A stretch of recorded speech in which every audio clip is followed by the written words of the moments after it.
동안에는 가능한 한 창세기 말씀을 함께 나눠보고자 합니다. 우리 옆에 계신 분들과 함께 인사 나누고 말씀을 좀 시작하고 싶은데요. 하나님이 당신과 함께 하십니다 라고 우리 좀 축복하도록 하겠습니다. 네. 아멘. 네. 하나님이 언제와 언제나 우리와 함께 하시는 줄 믿습니다. 네, 창세 전이건 또 지금이건 후에건 언제나 우리와 함께 하시는 하나님이신 줄 믿습니다. 창세기 말씀을 준비하는데 너무 많이 읽은 책 중에 하나죠. 창세기는. 그래서 어떤 기독교 CCM 밴드가 오래전에 곡을 냈었는데 앨범 곡 중에 한 제목이 창세기 박사였습니다. 그 노래는 이제 올해 목표 1독이었는데 창세기만 주구장창 읽다가 1년이 지났다 이런 가사로 쓰여졌는데요. 굉장히 재밌었어요. 좀 익살스러운 CCM 밴드였습니다. 창세기 박사라는 곡이 있었는가 하면 또 다른 곡은 장로님 드럼 치면 안 되나요? 이게 곡명이었어요. 제목이었어요. 이런 아주 익살스러운 팀이었는데 창세기 박사라는 곡을 내면서 우리의 어떤 모습 또 창세기를 계속 들여다볼 수 있는 그런 모습을 좀 꼬집어 본 것 같습니다. 그래서 저는 창세기를 조금 다른 배경에서 한번 읽어보고자 합니다. 되도록 광야에서 들었던 창세기는 어땠을까를 묵상해 보려고 합니다. 그래서 그런 배경에서 창세기를 오후 광장 예배에서 함께 나누고자 하고요. 창세기에 관한 1차적인 지식은 여기 앉아 계신 분들은 다 갖고 계실 거라고 제가 알기 때문에 1차적인 지식을 전제하고 그리고 광야에서 들었던 창세기는 어땠을까를 한번 묵상해 보고자 합니다. 창세기는 모세오경이죠. 모세가 썼던 5권의 성경 중 한 권인데 그래서 광야에서 모세로부터 분명히 이 창세기 설교를 들었을 것이다 라고 저는 생각을 합니다. 그래서 광야길을 걷고 있었던 이스라엘 백성이 모세로부터 창세기를 들었을 때, 설교를 들었을 때 그들은 어떤 마음이 들었을까를 조금은 생각을 해보고자 합니다. 창세기는 모든 것의 시작을 알리는 책이죠. 세상이 어떻게 시작됐는지, 또 사람은 어떻게 시작됐는지, 죄는 어떻게 시작됐는지, 구원은 어떻게 시작이 되었는지 등등 우리의 모든 시작을 알리고 있는 것이 창세기입니다. 또한 광야길을 걷고 있었던 이스라엘 사람들에게는 조금 더 다른 것들, 특별한 것들을 알리고 있습니다. 그래서 광야에서 듣는 창세기는 어땠을까를 생각해 보게 됐고요. 그들의 여정을 조금 우리가 100% 이해하기는 어렵겠지만 조금은 한번 이해해 보면서 우리들의 삶에 한번 빗대보자라는 생각이 들었습니다. 그들의 광야 40년은 실제 사건이기도 하면서 또 상징적인 사건이 되어서 광야에 살았던 이스라엘 사람들뿐만 아니라 이후에 있는 모든 하나님의 백성들 그리고 우리들까지도 신약교회까지도 포함한 상징적인 사건이기도 했습니다. 그래서 참 많은 메시지를 우리에게 던지고 있는 것이었죠. 그래서 그 광야는 우리가 배워야 할 것들이 굉장히 많이 있고요. 이스라엘에게나 교회에게나 중요한 사건이었던 것은 분명합니다. 그래서 제가 신학교 다닐 때 신대원 다닐 때 학교 수업 중에 하나가 설교 수업이 있었는데 창세기 1장을 가지고 지금처럼 광야에서 들었던 창세기는 어땠을까를 준비해서 설교를 한 적이 있었어요. 그리고 설교를 담당하고 있는 교수님이 악평을 했습니다. 왜 악평을 했냐면 너무 멀리 가지 말라는 거예요. 출애굽으로 가지 말고 창세기 안에서만 창조를 다뤄라. 왜 이렇게 멀리 가냐라고 했는데 그러면서 몇 가지 더 코멘트를 붙여주셨어요. 제가 이제 반박할 말들은 분명히 있었습니다. 제 안에 반박할 말들을 이제 쭉 갖고 있었고 여기까지 올라왔는데 차마 입 밖으로 내지 못했던 것이 저희 장인어른하고 동기셨어요. 룸메이트셨고 같이 아나톨레를 만든 분이셔서 차마 여기까지 왔다가 네 그렇게 하겠습니다 하고 말았던 적이 있었습니다. 그때 아픈 상처를 안고 다시 이 본문을 대하고 있습니다. 어쨌건 이 광야길을 걷고 있었던 이스라엘 사람들 그들이 들었던 창세기는 어땠을까? 우선 광야를 떠올려 보면 너무 덥죠. 저 같은 사람은 갈 수가 없습니다. 너무 덥고 건조하고 뜨거운 태양빛 아래 살아야 했습니다. 지금 우리도 폭염을 경험하고 있기 때문에 어느 정도일지 대충 우리가 감은 잡아볼 수 있습니다. 이 폭염을 뚫고 우리가 걸어 다니다 보면 어디든지 빨리 들어가고 싶다 라는 마음이 들죠. 그래서 교회 들어오시는 분들 가운데 종종 하시는 말씀이 교회 오니까 살 것 같다, 교회가 제일 시원하다, 이런 말씀들을 하시거든요. 그런 곳이었는데, 우리보다 훨씬 심각한 곳이었는데, 건조한 곳이어서 물을 구하기도 어려웠었죠. 그래서 그들에게는 없는 것들 투성이었습니다. 없는 것들이 투성인 사람들의 생활이었죠. 그들에게는 무엇이 없었는가를 보면 집이 없었죠. 그리고 먹을 것이 없습니다. 그리고 물이 없습니다. 우리처럼 더우면 피할 수 있는 집도 없고 또 교회도 없었어요.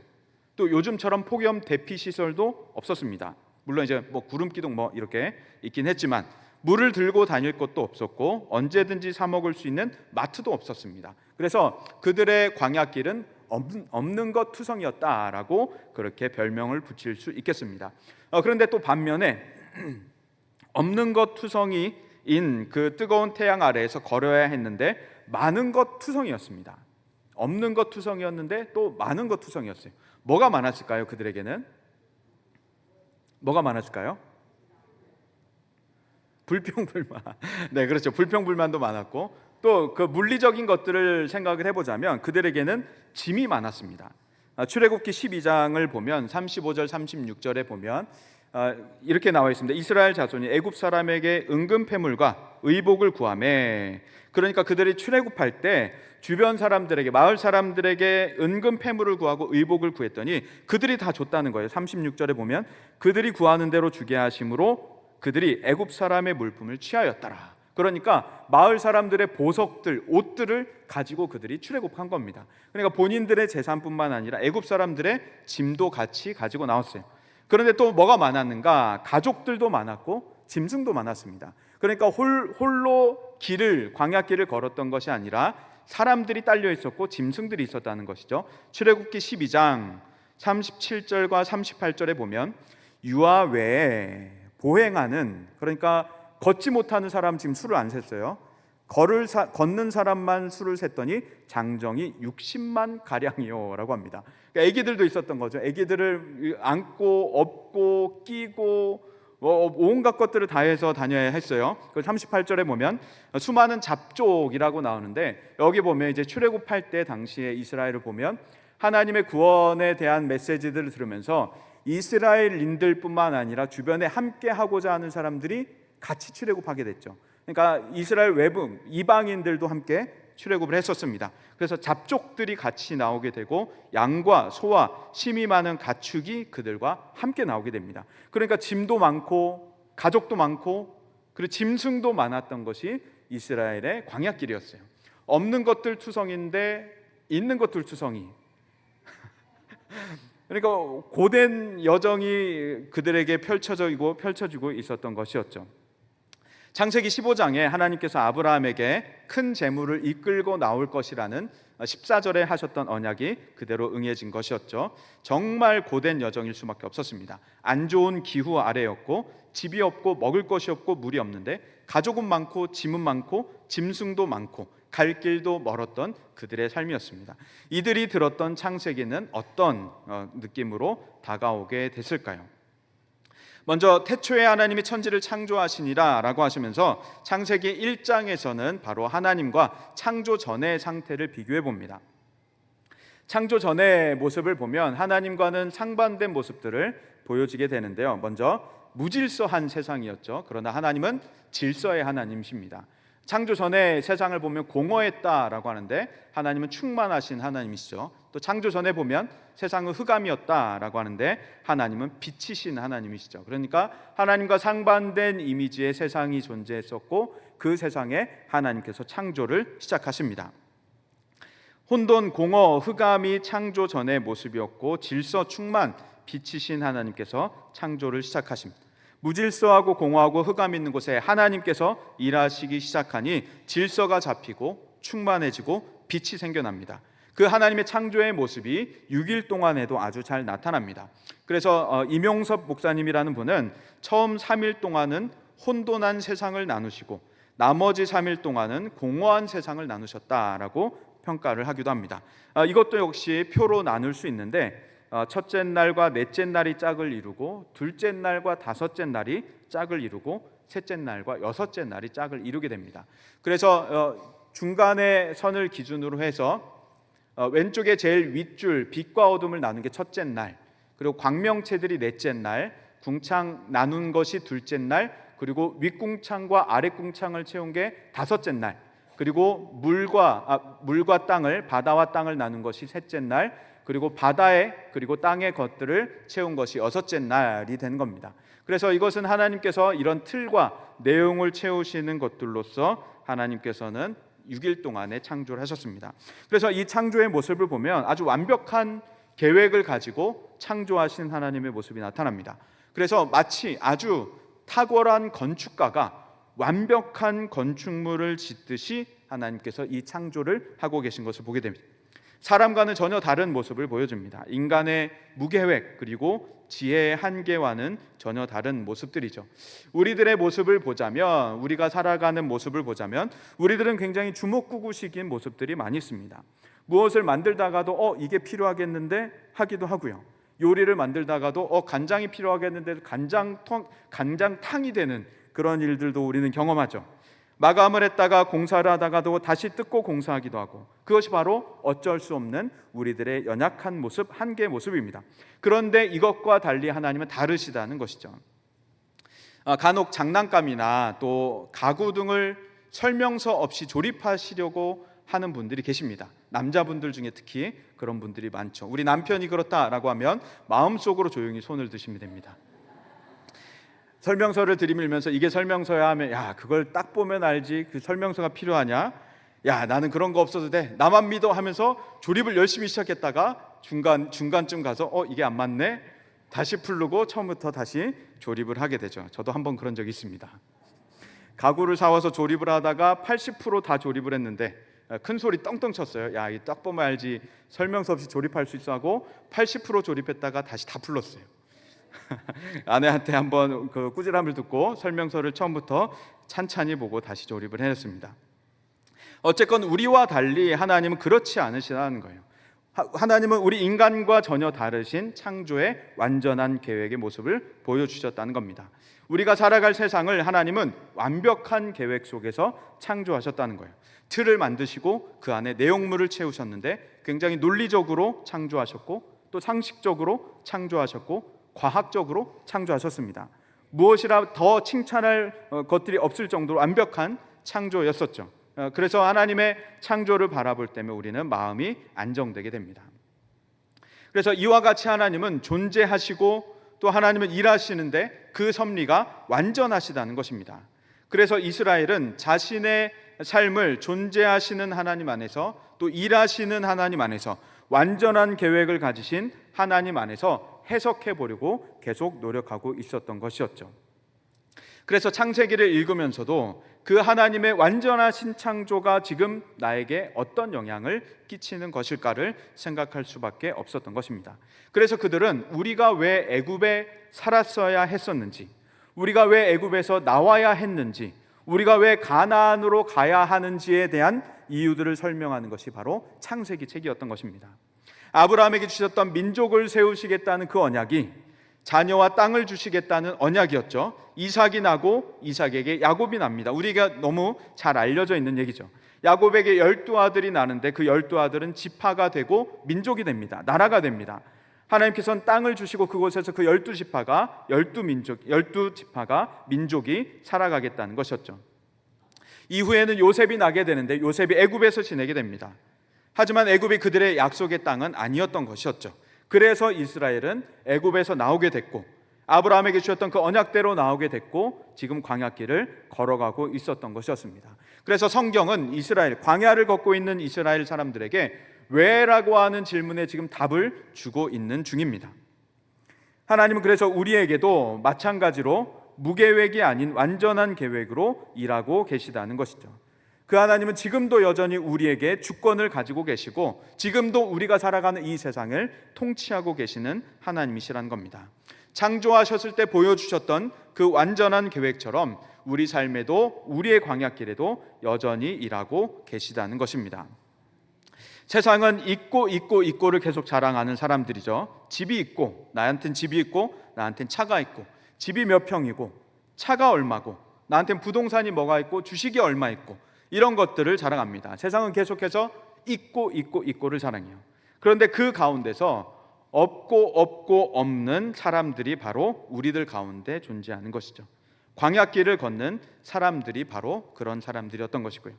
애굽에는 집도 있었고 고기도 있는데 여기는 아무것도 없다는 것이죠.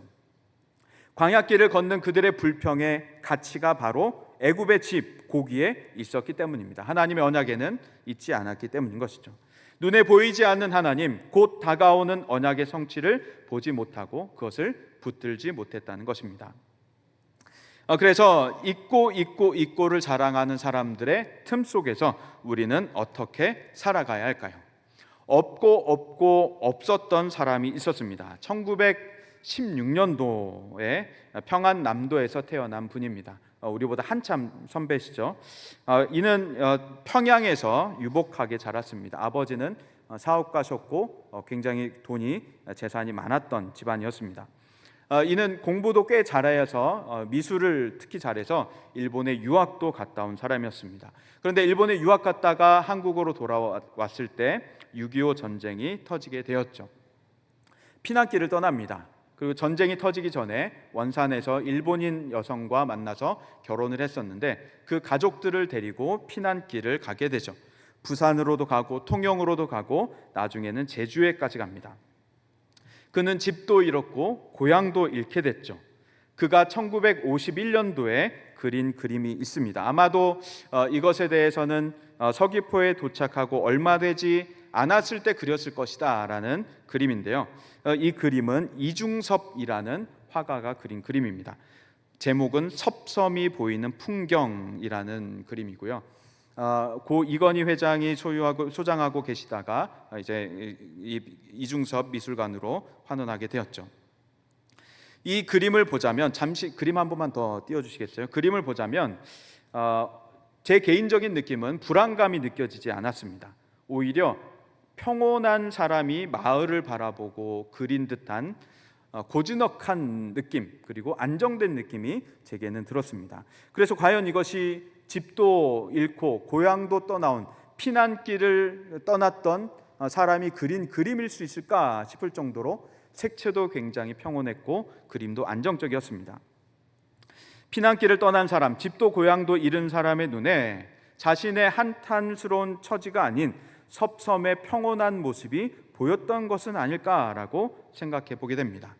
그림의 안정적인 것들이 느껴지게 되었고 서귀포 단칸방에서 그는 가족과 함께 지내게 되는데 이후 찢어질 듯한 가난까지도 경험하게 되죠. 일본인 아내는 나중에 가난을 견디지 못하고 두 아들과 함께 일본으로 피신하게 됩니다. 그리고 이중섭 씨는 계속해서 가족을 그리워하는 그림을 그리게 되었죠. 이가 어떻게 이런 평온을 맛볼 수 있었을까? 전쟁 중에, 피난 중에 다 잃어버린 상황에서 이런 평온을 맛볼 수 있을까? 없고 없는 단칸방에서 제주의 넓은 푸른 바다를 가질 수 있을까? 어떻게 그는 이 평온을 누릴 수 있었던 것일까?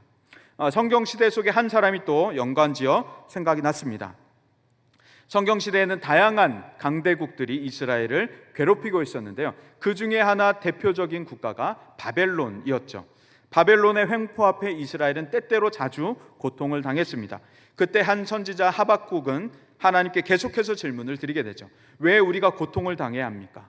왜 저들은 이렇게 떵떵거리며 살아갑니까? 저들의 악행, 저들의 횡포가 언제까지입니까? 라고 하나님께 계속해서 질문을 드립니다. 하나님께서 침묵을 일관하시다가 나중에 이 말씀을 하시면서 의인은 믿음으로 말미암아 살리라 라고 하박국에게 대답하시죠. 하박국 몇 차례 하나님의 대답을 듣고 깊은 깨달음을 얻게 됩니다. 이어서 없고 없는 상황에 하나님으로 인해 기뻐하겠다고 선포하게 되죠. 그게 우리에게 잘 알려져 있는 하박국 3장 17절 18절의 말씀입니다. 뭐도 없고 다 없는데 18절에 보면 나는 여호와로 말미암아 즐거워하며 나의 구원의 하나님으로 말미암아 기뻐하리로다 라고 말합니다. 없고 없는 인생 가운데 나는 하나님으로 말미암아서 기뻐하겠다라고 말합니다. 이것이 바로 우리들이 살아가야 할 길인 줄 믿습니다. 우리들이 광야길을 걷는 가운데서도 우리에게 보여줄 수 있는 신앙의 힘인 줄 믿습니다. 그래서 우리가 살아갈 때에는 바로 이와 같이 우리 역시도 이 땅에 집이 없어도, 나에게 땅 집이 없어도 하늘 영원한 집이 있음을 믿으며 우리는 살아가야 할 줄 믿습니다. 예수님께서는 우리가 갈 곳, 우리의 거처를 마련하러 가셨다고 우리에게 말씀하고 계십니다. 요한복음 14장 2절 말씀 우리 같이 한번 읽어보겠습니다. 시작. 내 아버지 집에 거할 곳이 많도다. 그렇지 않으면 너희에게 일렀으리라. 내가 너희를 위하여 거처를 예비하러 가노니. 아멘. 예수님께서는 우리에게 아버지 집에는 거할 것이 많다라고 약속하시죠. 그리고 예수님께서 우리의 거처를 위하여 예비하러 가신다라고 말씀하십니다. 그래서 우리는 이 땅에서 비록 광야길을 걷는 이스라엘 사람들처럼 없고 없는 사람들일 수 있으나 예수님께서 우리에게 만들어 놓으신 그 하늘집, 하늘 영원한 집을 우리는 바라보면서 살아가야 할 줄 믿습니다. 그렇게 된다면 피난길을 떠났던 단칸방에 지내고 있었던 그 이중섭 씨가 자신의 단칸방이 아닌 넓고 푸른 바다, 그 섭섬을 보면서 평온을 묵상할 수 있었던 우리들의 삶이 될 줄 믿습니다. 또 우리에게 땅집이 없어도 하늘집이 있다라고 했다면 또 우리에게는 먹을 것 마실 것이 많다라고 우리는 말할 수 있겠습니다. 마태복음 6장 26절 말씀입니다. 우리 같이 읽겠습니다. 시작. 공중의 새를 보라. 심지도 않고 거두지도 않고 창고에 모아들이지도 아니하되 너희 하늘 아버지께서 기르시나니 너희는 이것들보다 귀하지 아니하냐. 아멘. 보면 하나님께서 6일 동안에 창조하실 때 새도 창조하셨고 또 곡식도 창조하셨습니다. 그래서 새가 곡식을 먹는 모습을 또 다르게 표현하자면 하나님의 창조물이 하나님의 창조물을 먹는 모습이다라고 우리는 말할 수 있겠습니다.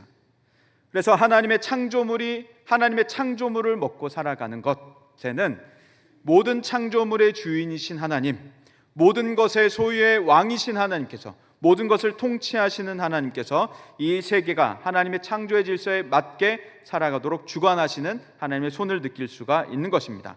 그래서 예수님께서도 공중의 새를 보라라고 말씀하시죠. 그는 농사도 짓지 않고 창고에 모으지도 않는데 하늘 아버지께서, 하나님께서 그 새를 키우고 계신다. 우리보다도 훨씬 일을 안 하는 동물이었죠.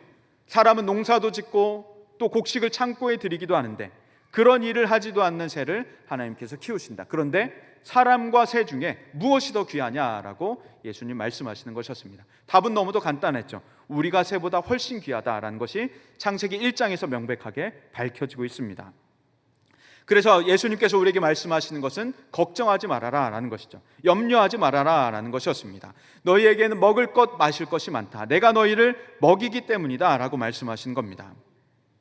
광야 백성에게도 하나님께서는 만나와 메추라기를 주셨습니다. 물이 없을 때면 하나님께서 물을 그들에게 공급해 주셨던 하나님이십니다. 또 예수님께서 신약의 가나 혼인잔치에서 포도주가 떨어진 잔치에 물로 포도주를 만드셨던 것이었죠. 그래서 인터넷에는 이런 사진도 있습니다. 사진 제목은 예수님이 다녀간 마트입니다. 혹시 영어를 읽으실 수 있는 분은 이 와인병이 놓여져 있죠. 그리고 와인병 위에는 워터라고 써 있습니다. 물이라고 써 있는 거예요. 그러니까 물 코너인데 와인병이 있는 겁니다. 그래서 이 사진에 대한 설명은 뭐냐면 물 코너인데 와인으로 바뀌었다라고 하는 것이 가나 혼인잔치 사건처럼 잘못 진열을 한 거죠. 그런데 이 사진의 제목은 예수님이 다녀간 마트, 외국의 인터넷에 떠도는 사진입니다. 이것처럼 우리에게는 예수님께서 먹이시기 때문에, 예수님께서 마실 것들을 주시기 때문에 우리에게는 부족함이 없는 것이죠.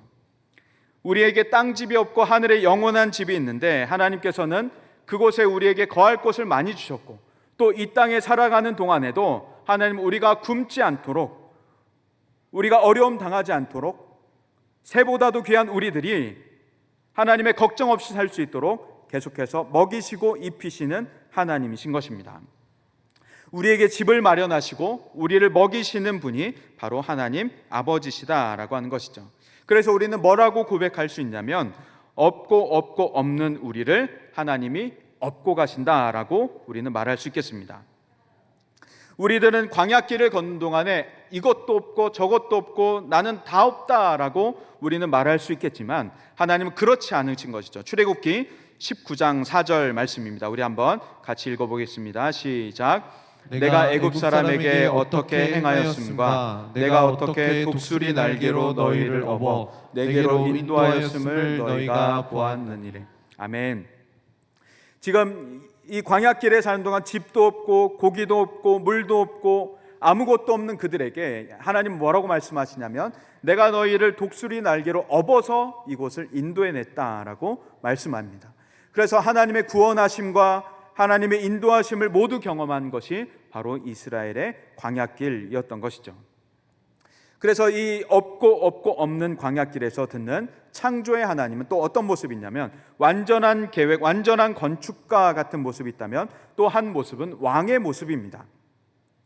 창세기 1장을 쭉 창조 기사를 읽어나가다 보면 독특하게 반복되는 특징이 있는데 세상에 있으라라고 말씀하시면 그대로 있게 되는 모습입니다. 무엇 하시고 무엇 하시니 그대로 되니라라고 창조 기사를 반복하고 있습니다. 마치 왕의 명령을 받는 신하들처럼 빛이 있으라 말씀하시면 그 빛이 신하처럼 하나님이 좀 왕의 명령을 받아서 그 말씀하신 곳에 있게 되는 겁니다. 이것이 바로 하나님께서 보여주신 창조의 특징, 왕으로서의 창조의 모습인 겁니다. 피조세계에 하나님 말씀하신 것이 모두 이 세상에 제 위치에 있게 되는 겁니다. 이분이 바로 우리가 믿는 하나님이시고 그 하나님은 주권과 통치를 모두 가지신 왕 중에 왕이시다라고 하는 것이죠. 신약의 예수님의 제자들도 이런 모습에 놀란 적이 있었습니다. 마태복음 8장 27절에 보면 예수님과 제자들이 배를 타고 가다가 풍랑을 만나게 되었죠. 그때 예수님께서 일어나셔서 바람과 바다를 꾸짖으시니 그가 잠잠하게 된 것입니다. 바람과 바다가 순종하게 된 것이죠. 왜냐하면 그럴 수밖에 없는 것이 창세기 1장에도 보면 물아 모여라 라고 말씀하셨더니 물이 모이게 됩니다. 그래서 모인 물을 바다라고 부르고 드러난 곳을 뭇, 땅이라고 부르게 되었던 것이었죠. 이 세상 모든 피조 세계들은 순종할 수밖에 없는, 왕이신 하나님께 순종할 수밖에 없는 것이었죠. 그랬죠. 삼위 하나님은 계속해서 이 세상에 명령하시고 이 세상의 모든 창조물들은 순종할 수밖에 없는 것입니다. 그래서 배에 타 있던 제자들은 바람과 바다가 예수님의 말 한마디에 꾸짖음에 순종하게 되는 것을 보면서 이가 어떤 사람이기에 라고 하면서 감탄하게 됩니다. 그래서 우리는 이 광야길을 걷는 동안에 없고 없는 것이 아니라 우리를 독수리 날개로 업고 인도하시는, 그리고 우리에게 하늘집을 예비해 놓으신, 그리고 날마다 우리에게 모든 먹을 것들을 마실 것들을 공급해 주시는 하나님을 바라보아야 할 줄 믿습니다. 그 하나님은 우리의 전부가 되어 주십니다. 하나님은 무질서한 세상에 질서를 세우신 하나님이십니다. 공허한 세상을 충만한 영광으로 채우신 하나님이십니다. 흑암의 세상에 빛을 비추신 하나님이십니다. 그 하나님을 우리가 믿고 살아가는 중이라면 우리 역시도 피난길에서 섬과 바다의 평온을 누릴 수 있을 것입니다. 바벨론의 폭정 속에서도 하나님의 기쁨을 얻을 수가 있을 것입니다. 갈증 속에서도 비를 내려주시는 하나님을 만나게 될 것입니다. 제가 군대에서 훈련 중에 있었을 때였습니다. 제가 가지고 갔던 물이 다 떨어진 상황이었고 너무 목이 마르는데 정말 한 번도 경험해 보지 못했던 입과 목구멍이 바짝 말라서 붙어버린 것 같은 그런 느낌을 받았습니다. 그런데 저는 정찰 임무상 혼자 동떨어져 있는 상황이었습니다. 그래서 본대랑도 너무 멀리 떨어져 있었고 주변에는 우리 부대 사람이 아무것도 없는, 그래서 물을 얻을 사람도 없고 부대도 없고 물을 얻을 곳이 없는 상황이었습니다. 목이 너무 타들어가는 것 같아서 절박한 심정으로 비 좀 달라고 기도했습니다. 정말 말도 안 되는 기도였죠. 훈련 중에 너무 목이 마른데 정말 심각한 상황까지 갈 것 같아서 비를 좀 달라고 기도했습니다. 그리고 기도하고 나서 잠시 후에 하늘에서 아주 얇은 비가 떨어지기 시작했어요. 저는 바짝 붙어 있는 입을 벌리고 목을 열고 하늘에서 떨어지는 비를 마셨습니다. 그리고 옆에 이파리에 고여있는 물들을 긁어서 마시기 시작했습니다. 약간의 갈증을 해결할 수 있었고, 그때 비를 주신 하나님을, 따뜻한 하나님을 저는 기억하고 있습니다. 이것이 바로 광야길을 걷는 우리에게 베풀어 주시는 하나님의 은혜인 줄 믿습니다. 지금 광야길을 걷는 분이 계시다면 하나님의 창조화가 공허한 세상을 영광으로 채우셨다는 것을 다시 한번 기억하시기를 소망합니다. 아무것도 없는 내 광야도 하나님께서는 영광으로 채우실 것입니다. 하나님의 창조가 혼돈한 세상을 질서로 바로 세우셨다는 것을 믿는다면 전쟁들로 가득한 내 광야도 하나님께서 평안으로 바꾸고 이끌어 갈 것입니다. 무질서하고 공허한 이 세상이지만 하나님께서 여전히 우리를 다스리고 계시고, 우리는 그 통치의 주권 아래서 광야길을 걷는 중인 겁니다. 이 광야길에서 걷는 동안 애굽을 부러워하지 말고, 애굽의 시절을 부러워하지 말고, 나에게 모든 것이 없다고 한탄하지 말고, 하늘에 우리 거처를 예비하신 주님을 바라보면서 계속 걸어가실 수 있기를 소망합니다. 없고 없는 내 처지를 바라보지 않고 나를 독수리 날개로 업고 가시는 하나님을 바라보기 바랍니다. 나를 위해 거처를 준비하셨고 먹이시고 채우시는 하나님이십니다. 그 광야길이 예수로 채워지고 결국 아버지의 집에 우리는 도달하게 될 것입니다. 이 피곤한 광야길, 우리 모두가 다 예수의 손 붙들고 예수로 걸어나갈 수 있기를 소망합니다. 우리가 이 찬양 잠시 드리고 기도하는 시간 갖도록 하겠습니다.